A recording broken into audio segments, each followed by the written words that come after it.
Play স্টোরে কোনো app download দিতে গিয়ে দেখা যায় যে ওয়েটিং ফর ডাউনলোড লেখাটি আসে।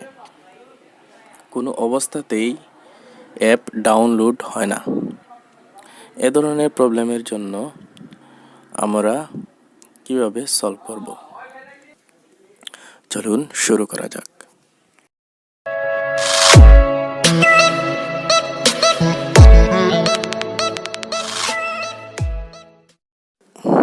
ওয়েবপেজ অডিও এডিটর ফ্রি অ্যাপটি আমি ইনস্টল করতে যাচ্ছি, কিন্তু ওয়েটিং ফর ডাউনলোড লেখা দেখাচ্ছে।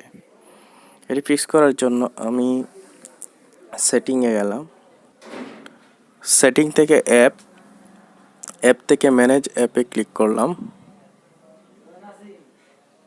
গুগল প্লে স্টোর, সেখান থেকে ডাটায় ক্লিক করতে হবে। ডাটা থেকে নিচে ক্লিয়ার ডাটায় ক্লিক করতে হবে।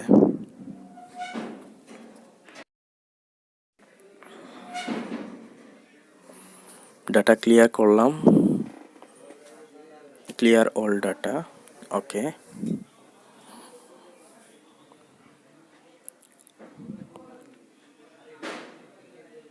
তারপর সেটিং থেকে বের হয়ে গেলাম, প্লে স্টোরে ঢুকলাম।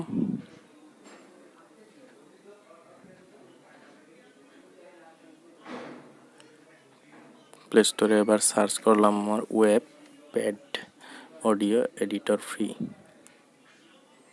এবার ইনস্টলে ক্লিক করলাম।